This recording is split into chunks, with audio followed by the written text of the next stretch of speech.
Querida igreja, a graça e a paz do Senhor Jesus seja com todos vós. Também bom dia a todos e também cumprimentando aqueles que nos acompanham pelo nosso canal digital. Queridos irmãos, nós vamos dar continuidade à aplicação, à exposição da primeira carta aos Coríntios. E eu convido os irmãos a abrirem suas Bíblias, nós leremos a partir do capítulo 5. Semana passada nós finalizamos o capítulo 4 e hoje nós iniciamos o capítulo 5, que será dividido também em duas exposições.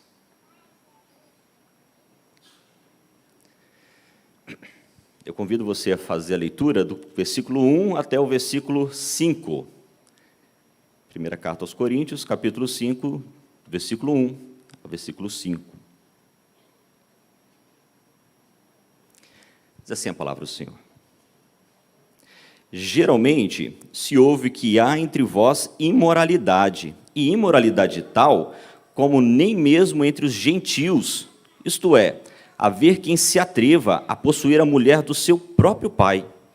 E contudo andais vós ensoberbecidos, e não chegaste a lamentar, para que fosse tirado do vosso meio quem tamanho traje praticou. Eu, na verdade, ainda que ausente em pessoa, mas presente em espírito, já sentenciei, como se estivesse presente, que o autor de tal infâmia seja, em nome do Senhor Jesus, reunidos vós e o meu espírito, com o poder de Jesus, nosso Senhor, entregue a Satanás para a destruição da carne, a fim de que o espírito seja salvo no dia do Senhor. Até aí, queridos. Vamos nos achegar ao Senhor em oração mais uma vez. Bendito Deus, nós louvamos o Teu santo nome por Tua santa palavra que acabamos de ler nesta manhã. A nossa súplica é para que o Teu Espírito Santo possa fazer que possamos entendê-la em nossa mente e em nosso coração, e que possamos assim aplicá-la na nossa vida e também em nossos atos. Nos ajuda, ó Deus, a compreendê-la e usa como instrumento diante de Ti, não como maior, mas como um igual para com o rebanho, entendendo que a santa palavra é o alimento necessário para a nossa vida espiritual. Nós oramos assim, em nome de Jesus. Amém. Queridos, pecado e soberba são desejos recusados pela igreja. O pecado por si só é um mal terrível. A soberba é um pecado. Mas quando você tem a junção do pecado e do orgulho, nós temos aqui uma receita destrutiva para o meio da igreja. Quando nós não compreendemos a disciplina bíblica, quando nós não somos levados a entender os nossos maus atos, as nossas falhas, quando nós não nos arrependemos, nós nos prostramos diante de Deus por conta dos pecados que cometemos, mas ao invés disso batemos nos peitos e dizemos, eu tenho orgulho do que faço, e ninguém tem nada a ver com a minha vida, é porque nós estamos caminhando por uma tragédia espiritual no meio da igreja. É exatamente essa exposição que Paulo vai fazer agora para Corinto. Vocês sabem, até aqui nós lemos 4 capítulos, expomos esses 4 capítulos, e Paulo aqui tratou das dissensões, Paulo aqui tratou do amor de Corinto pela filosofia, pela cultura, e Paulo mostrou que a sabedoria de Deus é muito maior e mais grandiosa que a sabedoria do homem. Nós vimos com clareza que o pior problema de Corinto ali era o entendimento equivocado de espiritualidade. E agora nós vamos ver Paulo mudando substancialmente essa aplicação e apontando para questões específicas daquela igreja. O que nós entendemos até aqui, nos 4 capítulos que nós expomos, foram as causas de todos os problemas que a igreja de Corinto vai enfrentar. O que Paulo mostrou aqui são as causas primárias, e agora, a partir do capítulo 5, nós vamos ver os efeitos disso. Nós vamos ver que Paulo vai mostrar aqui, nesse capítulo, nesses primeiros versos, a respeito de um homem que, segundo relata, praticava atos sexuais com a mãe do seu pai. Isso era uma prática condenável na própria Bíblia, mas condenável também pela própria sociedade pagã de Corinto. Nós vamos ver ali que os coríntios, eles estavam tão orgulhosos, tão felizes por ter uma pessoa de relevância na sua igreja, uma pessoa proeminente, que eles simplesmente fecharam os olhos para o pecado que aquele homem estava cometendo. E nessa exposição, queridos irmãos, nós queremos lançar luz sobre uma das 3 marcas que os reformadores estabeleceram como a marca de uma igreja genuína. Vocês vão se lembrar que as 3 marcas estabelecidas pelos reformadores, ao analisarem as Escrituras, têm como referência a primeira, a pregação fiel do Evangelho. A segunda, a aplicação correta dos sacramentos, o batismo e a ceia. Mas a terceira é a aplicação correta da disciplina no meio da igreja. E essa terceira é o foco da nossa exposição nesta manhã. E eu queria convidar os irmãos, então, a entrarmos no texto e analisarmos como Paulo tratou essa questão em Corinto e como a questão da disciplina é algo imprescindível para o meio da igreja. Acompanhem comigo, meus irmãos, o verso 1 do capítulo 5. Geralmente se ouve que há entre vós imoralidade, e imoralidade tal como nem mesmo entre os gentios, isto é, haver quem se atreva a possuir a mulher do seu próprio pai. Queridos, nós vamos ver aqui nos próximos versos as consequências causadas pela negligência da disciplina bíblica no meio da igreja. E a primeira consequência que nós temos aqui é o mau testemunho. Observe como Paulo ele coloca essa situação. Geralmente se ouve entre vós. Essa não era uma questão oculta da igreja, não era algo que estava sendo tratado em particular. O comportamento daquele homem era algo exposto, toda a sociedade que estava ali sabia e tinha total convicção do que estava acontecendo. Aquela igreja estava tendo uma fama reprovável. E quando Paulo ele vai apontar a falha daquele homem, ele não está simplesmente usando a sua convicção, o seu pensamento, ou suas bases próprias. Ele está indo lá em Levítico 18:8 e está dizendo que aquele homem estava estava ferindo os mandamentos de Deus, quando diz que não descobrirás a nudez da mulher do teu pai, porque isso é nudez do teu pai. E isso, pela lei, era uma prática condenável. A pessoa que tal mal praticava deveria ser excluída, eliminada do meio da comunidade. E o fato é que, quando nós lemos essa questão, se deitar com a mulher do seu pai, aqui não temos uma informação total se isso é incesto, se isso é incesto e adultério, mas nós sabemos que aqui são 3 graves problemas. Primeiro, a relação sexual fora do casamento, uma relação incestuosa e possivelmente também um adultério, porque a própria palavra usa aqui, nesse verso, a expressão porneia. A expressão porneia era uma expressão grega que mostrava a respeito de relações sexuais ilícitas, não aprovadas pela lei nem pela sociedade. Então, o que nós vemos aqui, que era algo extremamente grave.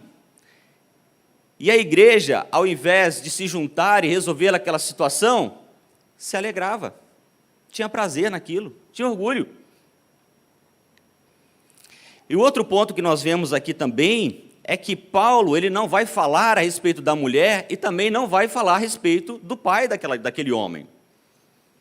Possivelmente, essas 2 pessoas não eram membros da igreja, eles não faziam parte daquela comunhão, mas Paulo aponta o comportamento daquele homem, porque ele fazia parte do culto, ele participava da ceia do Senhor, e ele continuava com seus atos pecaminosos. A nossa preocupação, queridos, não é com o comportamento dos que estão de fora. É bem verdade que nós podemos recriminar, sim, aquilo que a sociedade pratica, mas a nossa autoridade não alcança as pessoas que estão lá fora. A disciplina bíblica não é para aqueles que não são membros, são para aqueles que são membros. E essa é a preocupação de Paulo aqui em relação ao testemunho e a questão que aquela igreja estava realizando. Corinto tolerava o pecado daquele homem, exercendo ali para aquela sociedade um péssimo testemunho. Ou seja, quando nós negligenciamos a disciplina no meio da igreja, nós estamos cometendo um erro terrível para com os de dentro e mandando um testemunho terrível para os de fora. A segunda consequência que nós temos aqui está no verso 2, e é a insensibilidade ao pecado. Veja aqui comigo, no verso 2. E contudo, andais vós ensoberbecidos, e não chegaste a lamentar, para que fosse tirado do vosso meio quem o traje praticou. Queridos, veja que aqui o pecado, ele não só não foi tratado, como também havia orgulho pelo ato. Quando nós temos aqui a expressão ensoberbecidos ou orgulhosos, Paulo não está dizendo que aquela comunidade estava feliz e orgulhosa pelo pecado em si, mas possivelmente, como diz Perdenwang, aquele homem possivelmente era uma pessoa proeminente na sociedade, alguém que tinha uma postura muito importante, alguém com alguns privilégios, alguém de destaque. E a igreja de Corinto, por ter aquela pessoa em seu seio, se orgulhava. Olha só a pessoa que nós temos aqui. Vamos dizer assim, é o senador fulano de tal, está aqui no nosso meio, faz parte da nossa igreja. E por ter essa alegria de ter uma pessoa proeminente, eles fechavam o pecado, os olhos para os pecados daquele homem. E nós vemos, já lemos, que a igreja de Corinto tinha a prática de estabelecer regras diferentes para pessoas diferentes. Ou seja, eles queriam ser, aqui no caso, elogiados pelo mundo. Veja como aquela igreja ama as pessoas. Veja como aquela igreja tolera as ideologias. Veja como aquela igreja é permissiva. Ela compreende as novas tendências culturais, os novos preceitos que a sociedade implica. Observe como tem pessoas de relevância, pessoas de destaque dentro daquela igreja. Aquela igreja tinha a preocupação de ser elogiada pelo mundo, porém, ela estava sendo reprovada por Deus. E a insensibilidade ao pecado fecha os nossos olhos para aquilo que verdadeiramente importa em relação a ser uma igreja. O que importa para nós, igreja, não é sermos relevantes para o mundo pecaminoso, corrompido, destruído, mas o que importa para a igreja é sermos aprovados para Deus. Ser fiel até a morte, e eu lhe darei a coroa da vida. Vamos ser fiel ao mundo, e nós teremos a coroa da destruição. O comportamento daqueles homens trouxe a insensibilidade ao pecado. E não só isso, Paulo também deixa claro que ninguém está imune à disciplina independente da sua condição social. Veja só, quando Moisés, o maior dos profetas, pecou, Deus o disciplinou. Quando a irmã de Moisés, do grande profeta, pecou, Deus a disciplinou. Quando o maior de todos os reis, Davi, rei de Israel, o maior dos reis de Israel, pecou, Deus o disciplinou. E sabe qual foi a semelhança desses casos? Todos os três foram restaurados, porque aceitaram a disciplina de Deus. Ninguém está acima da disciplina. Theodore Roosevelt certa vez disse: nenhum homem está acima da lei, nenhum homem está abaixo dela, e também não pedimos favor a homem algum para que obedeça ao que está nas leis. Em outras palavras, nem grandeza e nem poder, nem fraqueza e nem pobreza são justificativas para não seguir os preceitos legais.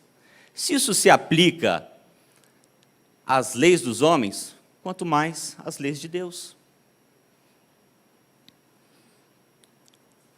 Queridos, nós precisamos entender ainda, na questão da insensibilidade, que o orgulho é o maior companheiro do pecado, ou o pecado é o maior companheiro do orgulho. Isso porque o orgulho vem antes da nossa ruína, como diz Provérbios, e o espírito altivo predestina a nossa queda. conforme está lá em Provérbios 16, 18. Insensibilidade ao pecado é um mal terrível por negligenciarmos a disciplina.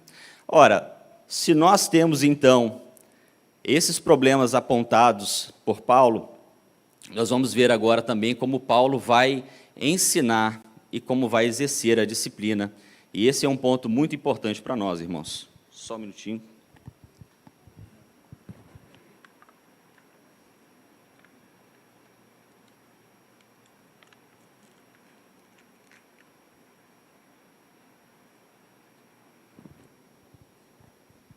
Queria ter a prática de pastor Anchieta de conseguir abrir isso com o microfone. Mas amém. Então, nós vamos agora para a segunda prática. Paulo, então, ele ensina como nós devemos exercer a disciplina no meio da igreja. Primeiro ponto, irmãos, que eu quero chamar a atenção para vocês aqui, é que disciplina no meio da igreja, ela se exerce com um padrão moral bíblico. Ok? Moral, vocês sabem, é um conjunto de regras e valores que são estabelecidos em uma sociedade. Cada sociedade tem uma moral. Se você for nos Estados Unidos, em alguns estados, é moral para eles a pena de morte. Para outros, isso é uma questão hedionda, e não é moralmente aceitável. O fato é que os nossos preceitos, o nosso entendimento de moral está na figura de Jesus Cristo, e esse revelado em sua Santa Escritura, a revelação especial. Então, todo o nosso padrão moral, ele não está na cabeça de um indivíduo. Todo o nosso padrão moral está na figura de Cristo, e esse revelado em sua Santa Escritura. De forma que imoralidade, então, nada mais é que a violação da moral. O que isso quer dizer para nós? Que todo ato que nós cometemos, aquilo que nós executamos, que fere as orientações de Deus para a sua igreja, é uma ação imoral. Aqui nós estamos falando de um ato sexual ilícito, imoral, mas existem várias outras situações que são imorais no meio da igreja. Então, tudo que fere a palavra de Deus, o nosso padrão moral, isso é considerado imoralidade e precisa ser tratado de acordo com os padrões morais que estão na própria Bíblia. Foi isso que Paulo fez. Vocês vão observar que Paulo, na verdade, ele usa uma referência bíblica de Levíticos 18 para corrigir aquele homem. Então, se nós não entendermos isso, se nós não entendermos que a disciplina é exercida de acordo com o padrão moral bíblico, nós vamos cometer alguns erros. O primeiro erro que nós podemos cometer aqui é cobrar o que Deus não cobra. Observe o seguinte, vocês vão lembrar dessa passagem, quando Jesus está com seus discípulos, e era sábado, e aqueles discípulos eles começam a catar espigas de trigo, e daquele trigo eles se alimentam. Os fariseus eles vão observar aquilo e vão dizer assim, Jesus, você não está vendo que os seus discípulos estão ferindo a lei, porque eles colhem espigas de milho? E Jesus, então, vai fazer o quê? Vai confrontar aqueles fariseus com a palavra de Deus. Os fariseus estabeleceram regras que não estavam na Bíblia. Possivelmente 39 regras com relação a como guardar o sábado. E Jesus ele vai dizer o seguinte, observa o seguinte, você lembra da história de Davi, que ele comeu os pães da proposição? Você já observou também que os sacerdotes, no dia de sábado, talvez seja um dos dias que eles mais trabalham, porque eles precisam cuidar do templo? Veja, o que Jesus estava dizendo aqui, que a lei, ela mostra que nós devemos guardar o dia do Senhor para descanso, mas também para adoração, não simplesmente para sacrifícios humanos, que simplesmente vão nos trazer grandeza individual. Mas Jesus estava mostrando que a lei moral de Deus, ela nos orienta para seguirmos uma vida em santidade com Deus, em adoração a Deus, e não para nos sacrificarmos, buscando de alguma forma sermos reconhecidos e privilégios. Veja que Paulo então usa essa mesma referência para tratar aquela questão. E Paulo não faz mais uma vez, não faz essa questão dizendo que isso era algo dele, mas ele usa realmente o padrão de Deus. Então, quando nós não entendemos o padrão de Deus, a moral de Deus, nós podemos cometer erros por cobrar aquilo que Deus não cobra.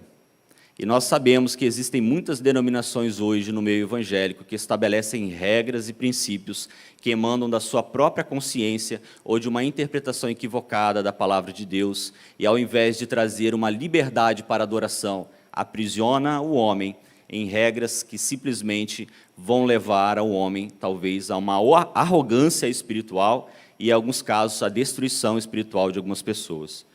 Mas, se nós temos a falha de cobrar o que Deus não cobra, nós também podemos ignorar o que Deus ordena. Aqui o sentido está na questão da liberdade deliberada. Ou seja, tudo é possível, tudo pode. Cristo nos trouxe a liberdade por sermos livres, agora não precisamos seguir regras nenhuma. Jesus já nos libertou de todo o pecado. Agora veja, irmãos, Jesus nos libertou de todo o pecado, não significa que o homem está imune ao pecado. Existe padrão. É verdade que o meio evangélico secular hoje fala muito das questões dos usos e costumes. Mas até isso, a questão dos usos e costumes, nós precisamos ter um padrão bíblico para analisar.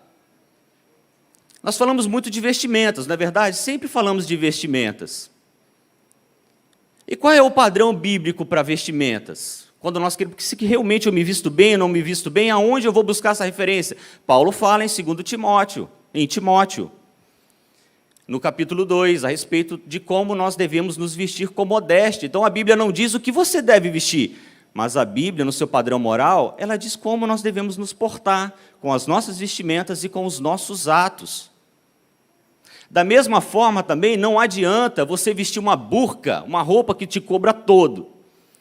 E ao mesmo tempo, o seu coração emanda um sentimento de arrogância que te coloca acima em santidade de outras pessoas. Você está cometendo o erro da mesma forma.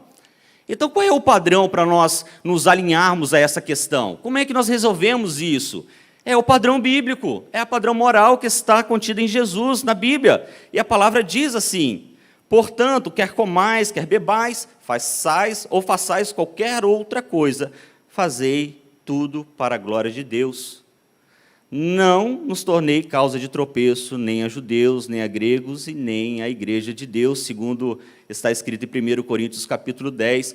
O que nós precisamos, com relação à lei moral, é sondar o nosso coração com o que ela diz.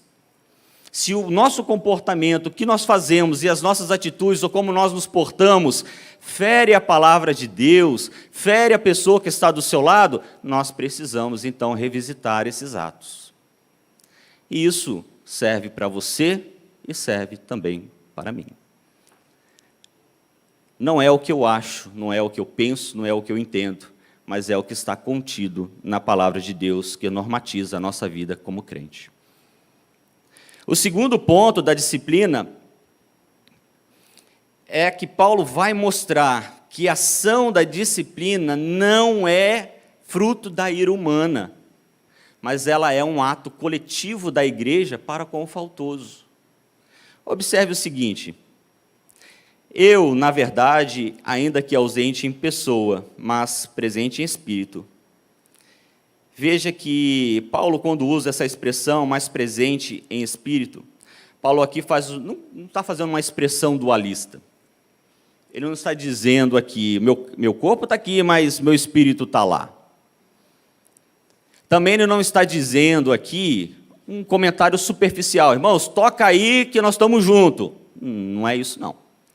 O que Paulo está querendo dizer com essa expressão aqui é que ele está totalmente envolvido com a causa daquele irmão, totalmente envolvido com a causa daquele faltoso. E ele não faz isso com ira, ele não faz isso com rancor, mas ele faz isso com uma preocupação pela alma do faltoso, a fim de que o espírito seja salvo no dia do Senhor Jesus. Veja também que ele diz: reunido vós e o meu espírito, com o poder de Jesus.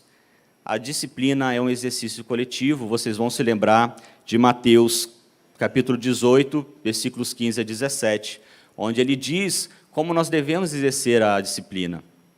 Se você entende que há um irmão faltoso, você vai e repreenda. Se ele não aceitar, você chama 2 testemunhas e vai até a ele. Se ele não aceitar, você então leva a causa para a igreja, para que assim seja julgado. A disciplina não é um ato apenas da liderança, mas ele é um ato coletivo de toda a igreja.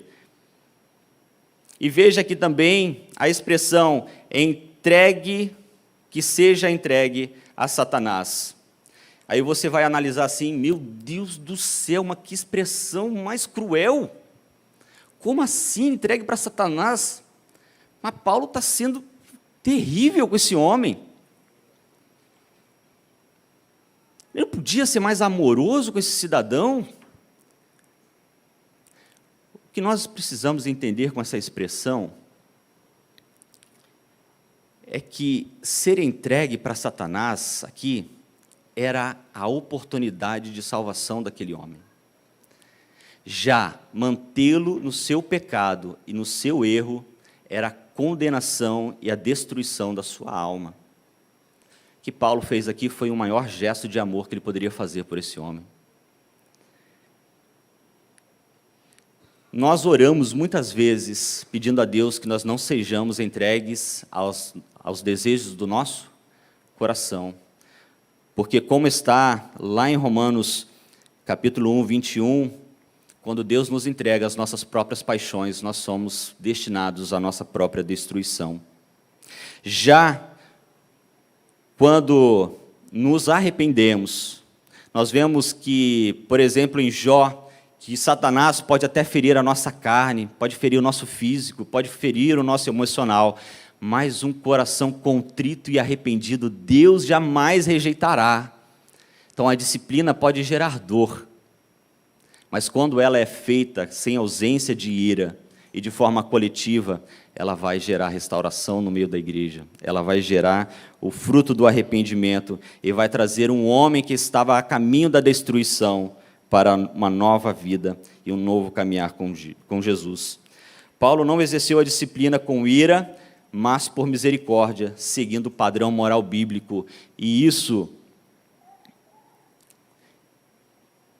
é uma questão extremamente importante para nós como lideranças. Nós não podemos permitir que o pecado ele esteja presente no meio da igreja, sem que haja uma ação imediata para combatê-lo. Agora, se a disciplina bíblica ela é aplicada de forma correta no meio da igreja, nós temos resultados. Eu queria analisar com vocês alguns resultados que foram reflexos dessa disciplina.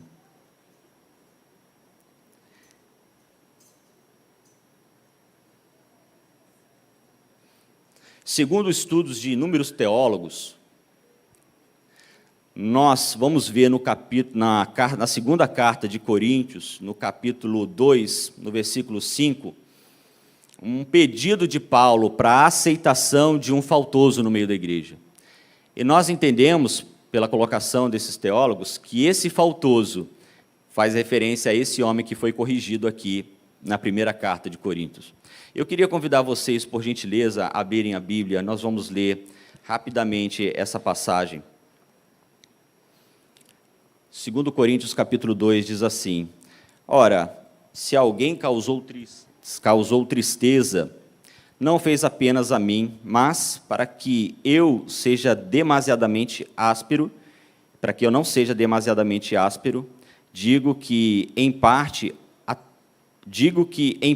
a todos vós basta-lhe a punição pela maioria, de modo que deveis, pelo contrário, perdoar-lhe e confortá-lo, para que não seja o mesmo consumido por excessiva tristeza. Veja aqui, queridos, o efeito da disciplina bíblica aplicada. No primeiro momento, nós tínhamos aqui espírito orgulhoso pelo pecado praticado. Paulo vai dizer, vocês não lamentaram e vocês não choraram. Paulo exerce a disciplina, que nós temos visto aqui agora aquele homem arrependido, triste, chorando, com profunda tristeza pelo pecado praticado.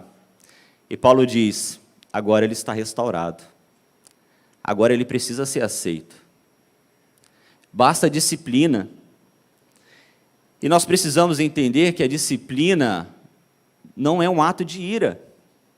A pessoa que está no chão, o irmão que está no chão pelo pecado que praticou, não é objeto da nossa agressão. Vamos pisar em cima dele agora, ele está caído, pecador infeliz, e aplicar sobre ele a nossa ira. Não é um princípio vingativo, mas a igreja precisa entender que aquele pecador que se arrepende, ele precisa ser acolhido, ele precisa ser amado, ele precisa ser colocado novamente no seio da igreja, para que ele sinta de fato a restauração de Cristo em sua vida.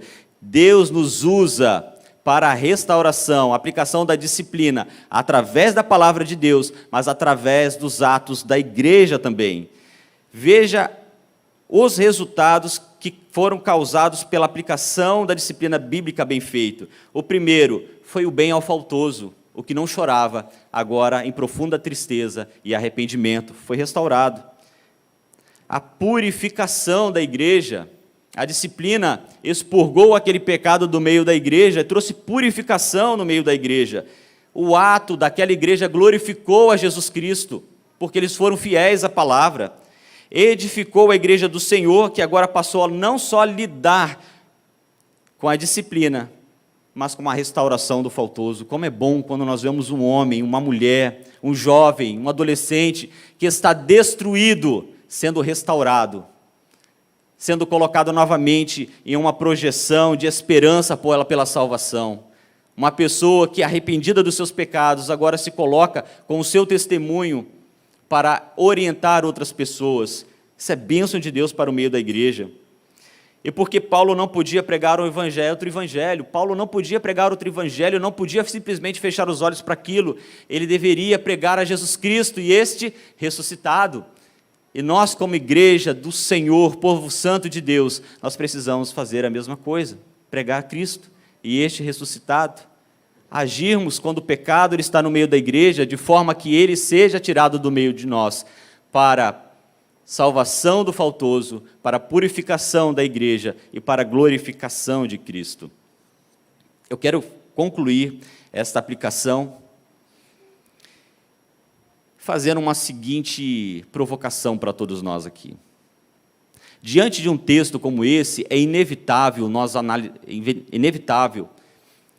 não olharmos para dentro de nós e perguntarmos: por que nós não nos arrependemos pelos nossos pecados? Por que nós continuamos a cometer os mesmos pecados? É possivelmente uma visão pequena da redenção, do que Cristo fez na cruz do Calvário por nós, para pagar o preço pelos nossos pecados? A outra pergunta é como você enxerga a disciplina bíblica aqui no meio da igreja. Você acha que a disciplina bíblica ela é desnecessária? Ela, na verdade, só provoca mal-estar, ela traz problemas, ela provoca desconforto? Ou você entende que, como os reformados estabeleceram, a disciplina bíblica é uma marca da igreja genuína? É bem verdade que ninguém gosta de ser disciplinado, irmãos. Todos nós somos pecadores e repreendemos a correção para nós. Nós rejeitamos a correção em nós. Mas quando essa disciplina ela vem para nos trazer bem espiritual, nós precisamos analisá-la com mais cuidado. É bem verdade que muitos de nós viemos de um sistema legalista, fomos feridos por disciplinas que nasceram da cabeça de homens, ou que foram mal interpretadas biblicamente.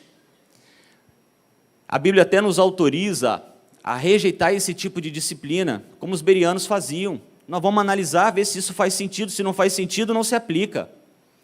Agora, se essa disciplina ela é bíblica, se essa disciplina ela é pastoral, por mais que ela fira o nosso orgulho, ela é uma expressão máxima de amor e misericórdia por nós. Porque se nós continuamos dos mesmos erros, nós estamos sendo levados pela paixão do nosso coração, que inevitavelmente nos levará à destruição. Nós precisamos, queridos irmãos, isso é difícil, mas admirar, amar e respeitar aqueles que de forma corajosa e espiritual nos abordam para nos disciplinar. Se receber a disciplina não é fácil, exercê-la também é muito difícil. Mas essa é uma característica que nós precisamos compreender. Amar a disciplina para o nosso crescimento e para a nossa restauração, não nos deixando cair em nosso próprio pecado. Queridos irmãos, eu queria encerrar essa exposição, eu queria fazer apenas mais uma leitura da palavra de Deus no livro de Jó, no capítulo 5, a partir do versículo 17, que diz assim: Bem-aventurado é o homem a quem Deus disciplina. Não desprezes, pois, a disciplina do Todo-Poderoso, porque Ele faz a ferida, e Ele mesmo a ata. Ele fere, e as suas mãos curam. Eu queria convidar você a estar de pé. Nós vamos fazer uma oração ao Senhor. E essa oração eu queria pedir misericórdia a Deus pelas nossas faltas, e suplicando a Deus para que o pecado ele não seja uma chaga que venha tirar a nossa sensibilidade espiritual, nos levando a abraçar as nossas próprias paixões, mas que nós venhamos ter esperança na palavra de Deus, compreendendo que se Deus mesmo nos disciplinou, se Deus mesmo é quem nos corrige, é Ele também que vai nos confortar, que vai nos restaurar, através da sua santa palavra e através da ação da igreja no nosso meio. Amém, queridos irmãos? Fechamos nossos olhos, oramos ao Senhor. Deus amado, nós suplicamos a Tua misericórdia. Nós somos pecadores, nós somos falhos, nós somos miseráveis, nós somos limitados. Meu Deus, muitas vezes até entendemos que estamos em pecado, mas rejeitamos a Tua disciplina por nossa própria arrogância. Não queremos ser feridos, não queremos ser humilhados, mas na verdade, ó Deus, nós pedimos que o Teu Espírito Santo em nós possa nos fazer compreender que a disciplina com base bíblica, com moral bíblica, ela nos caminha, nos direciona para a nossa restauração e não para a nossa destruição. Nos ajuda, ó Deus, nos santifica, para que possamos perseverar em oração e possamos estar aptos a testemunhar de forma correta ao Senhor, compreendendo com sabedoria a Tua santa palavra e não caindo nos nossos próprios erros e nosso próprio orgulho. Pedimos, ó Deus, livra-nos de nós mesmos. Assim oramos, em nome de Jesus. E ainda dizemos que a graça do Senhor Jesus, o amor de Deus e a comunhão do Espírito Santo sejam sobre todos vós. A igreja diz amém.